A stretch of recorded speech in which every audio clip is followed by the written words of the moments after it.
Hey guys, and welcome to my takes on the spoilers for Shadows of Innistrad revealed on Monday the 14th of March. It's been about 4 months since Wizards has announced the set, and since then I've been nothing but excited.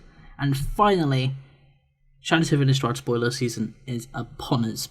So, we've had a range of spoilers, ranging from really good to kind of just meh, and I'll be going through them today. So, intro paragraphs. We'll start off with Drogskull Cavalry.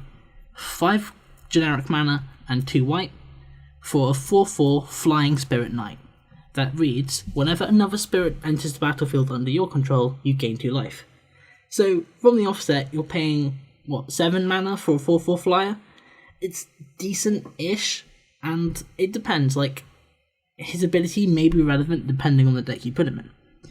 However, that's not all there is. 3 generic and a white, and you put a 1/1 white spirit creature token with flying onto the battlefield. He synergizes with himself, which is pretty decent. You pay 4 mana, you get a 1/1 chump blocker or maybe even attacker in limited, and you gain 2 life.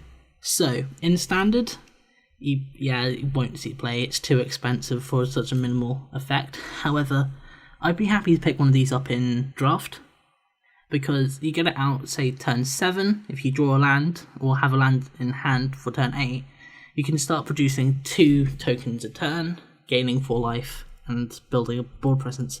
It's pretty decent. Moving on to Nahiri Moondrakes, 5 generic, blue, for a 5/5 flying drake. So, similar to Drogskull Cavalry, you're paying 7 mana, you're getting a flyer. Not too bad. It then says that when Nahiri Moondrakes enters the battlefield, target creature gains flying until end of turn. So he bounces one of your dudes, or he gives one of your dudes jumping, or whatever you guys call it. It's decent in draft, because hopefully by turn 7 you would have played maybe one of your other bombs, and this just helps give that bomb, say, evasion for a turn. However, that's not all there is. 4 colourless blue, exile Nahiri Moondrakes from your graveyard. Creatures you control gain flying until end of turn. Maybe a finisher in draft, but apart from that, it's rather a minimal card. I'm not too thrilled about it. Okay, we'll move on to Neglected Heirloom. It's 1 colourless for an artifact equipment that reads, equipped creature gets +1/+1. When equipped creature transform Neglected Heirloom. Equip, cost being of 1, generic. Ashmouth Blade, which is its transformed side, gives equipped creature gets +3/+3 and has first strike with an equip cost of 3. So it's like a bone saw if you don't have any other transformed creatures, but you're paying 1 for it. Nothing too amazing. However, if you can get this out on, say, turn 1, equip it to Heir of Falconwrath, and then when you comes to turn 3, transform Heir of Falconwrath, you'll have a 6-something flyer with first strike. Nothing to scoff at. It's a very interesting card. You need to have a lot of double-spaced cards in your deck for it to work. Otherwise, as I said, it's just a more expensive bone saw. Sinister Concoction, 1 black for an enchantment that reads, black,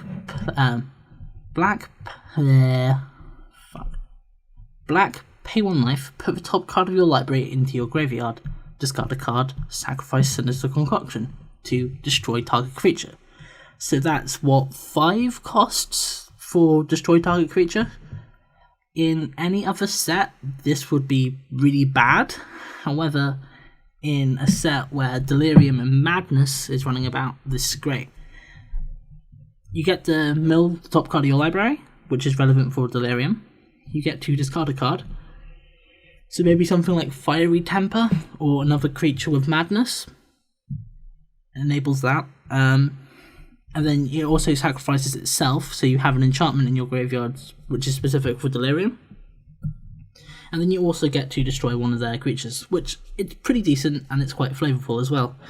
I'm hesitant to run it in, say, draft. It depends on your pool. However, this might see some standard brews, or at the very least, kitchen table magic.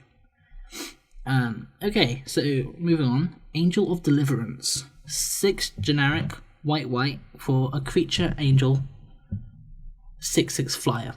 It then also has Delirium of whenever it deals combat damage. Whenever it deals damage, not combat damage, that is relevant. Exile target creature an opponent controls if you have Delirium.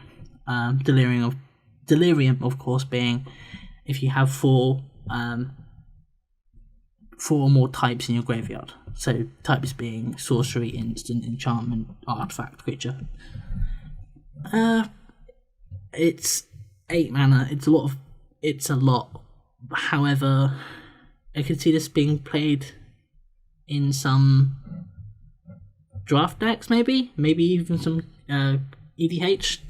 That'll be relevant actually, because you could equip it to like Staff of Nin and stuff like that, since it only is whenever it deals damage. Angel of Deliverance is also the launch promo, so if you go to a Friday Night Magic or just an event during the launch of Shadows of Innistrad, you'll probably be given one of these promos. It's kind of just meh. It's one of those jank rares. However, we need jank rares to point out the good rares. Okay, moving on to one of our first mythics for the day. Wolf of Devil's Breach. 3 generic, red, for a creature, elemental wolf, that's a 5/5. It reads, whenever Wolf of Devil's Breach attacks, you may pay 1 colourless and a red, and discard a card. If you do, Wolf of Devil's Breach deals damage to target creature or planeswalker equal to the discarded card's converted mana cost. That was a mouthful. Essentially, you pay 2 mana, discard a card, maybe a madness card, and then this creature deals damage equal to the converted mana cost to, say, one of their blockers or to one of their planeswalkers. For a mythic, it's a 5 mana 5/5 with kind of a meh ability. I've seen this ability pasted on rares beforehand, specifically Mercurial Chemister from the Return to Ravnica block. I'd have a different opinion on this card if it said to target creature or player, because that way you could say discard expensive madness card like Incorrigible Youths, which is 5 mana, dome them in the face for 5, get a creature onto the battlefield, and then also combat damage will happen. However, this is just creature removal. I'm not too keen on this card, though it might be quite good. It depends. I don't think it will see play though. Startled Awake. This is the next mythic card, this time in blue. Startled Awake is 2 colourless and blue for a sorcery. And then it reads, target opponent puts the top 13 cards of his or her library into his or her graveyard.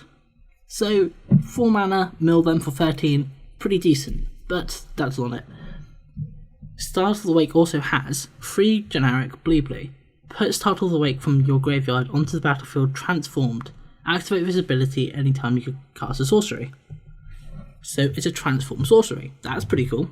It transforms into Persistent Nightmare, which is a 1/1 creature nightmare with Skulk. Skulk being this creature can't be blocked by creatures of greater power. It also says when it deals combat damage to a player, return it to its owner's hand. Yeah, that's cool. Consistent mill, I'm okay with that. 26 cards over the space of 3 turns. Like, disgusting in limited formats. I could probably see a casual Friday Night Magic deck being built around this, because 13 cards for 4 mana is pretty decent. Also, Persistent Nightmare having Skulk means that it's not likely going to be blocked, unless, of course, they have Scions and stuff like that. I really like the look of this card. However, it's going to be one of those jank mythics because a lot of people will not be paying too much attention to it. Moving on. Anguished Unmaking. 1 generic, white, instant. Exile target non-land permanent. You lose 3 life. This card is a standard powerhouse. It's non-specific removal, Granted, it doesn't hit manlands and awakened lands. However, it's quite irrelevant. It's quite relevant. It hits planeswalkers. It hits awkward enchantments. It's very good. It reminds me a lot of Utter End. The problem with Utter End was it was 4 mana, and in that meta, 4 mana was a sweet spot. You could be playing stuff like Gideon. You could be playing stuff like God, I can't think of one. But you know the point. Like a lot of stuff like happens on turn 4. Siege Rider. There you go. Whereas Anguish Unmaking is 3 mana and it's just a bit quicker. It bolts you, which is the downside. I think that because of that, it won't be seen.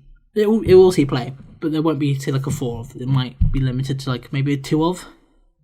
It depends. It's been interesting because this current meta hasn't had that great removal. Hence why cards like Jace, Gideon have been able to run around basically unchecked. Whereas, say, in the previous standard where we had Hero's Downfall, cards like Elspeth were dominant, however, were kept slightly in check by Hero's Downfall. I'm thinking Anguish Unmaking may have a similar effect. Anguish Unmaking, though, also gets points for being one of the coolest looking cards ever.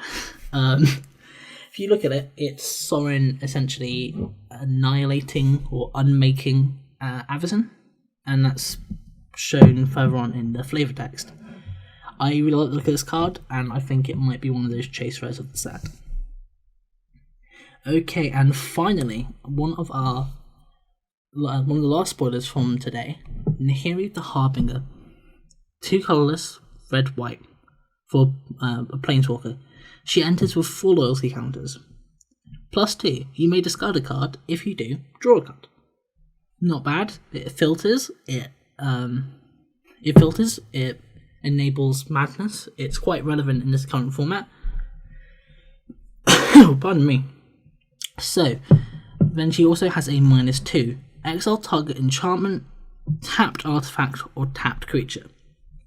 I just want to specify that the reason that she doesn't exile target tapped enchantment is because typically enchantments don't tap.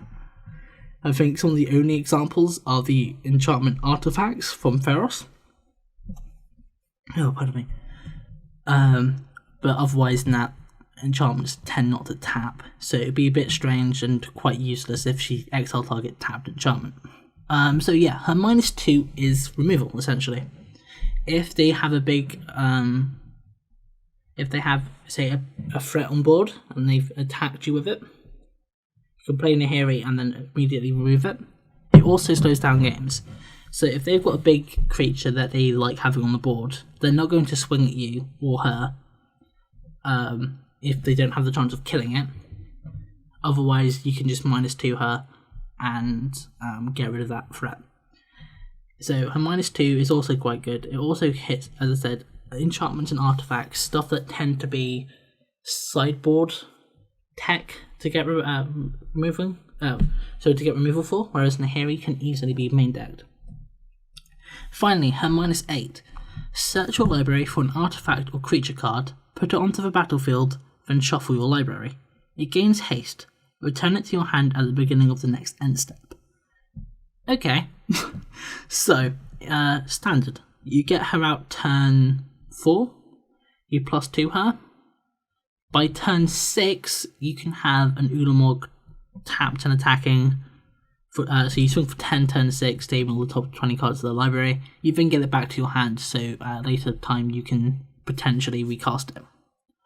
In Modern, for example, the same can be said, but turn 6, get a Blightsteel Colossus with haste. It ends games, but also it can help stabilize you. So she can search for any creature that has any enter the battlefield effect in both colours red and white. So older formats such as take Commander, for example, you could go get what's her name? Aurelia onto the battlefield to get you that additional combat phase that might just be enough to end your opponent. I really like the -8, and I really like how non-specific this red-white Planeswalker is, and the art is very, very cool. I can imagine a foil version of this card being one of the prettiest cards you'll ever come across. So, that's one thing that I found quite surprising. Normally, Wizards has an unwritten rule of there being about 5 Planeswalkers every block, and then more Planeswalkers in the larger sets and less in the smaller sets. So, take Battle for Zendikar, for example. That was considered a large set, and it had 3 Planeswalkers in, due to the new rotation, and then Oath had 2. So you still got your main 5. We know that tomorrow Arling Court will be spoiled by Lewis Scott Fargas, and then on the 17th, Sorin will be spoiled again by Lewis Scott Fargas. So, and if you look around, if you look at all the promotional packaging, Jace is everywhere. So it's assumed that Jace will be getting a card as well. So that means we'll be getting 4 Planeswalkers potentially in this one set alone. And then there's also unanswered questions such as, we're getting a Liliana next set, people want to see Tameo, people want to see Tybalt. It's interesting. I wasn't expecting to see Nahiri this set. I was thinking maybe potentially seeing her next set. But it was a nice welcome surprise, and something completely different, so I'm happy to see it. So yeah, this was for Monday the 14th of March. I shall be doing one of these videos, hopefully, every day during spoiler season. Thanks for watching. Please like, favourite, and subscribe. I've been Forrest.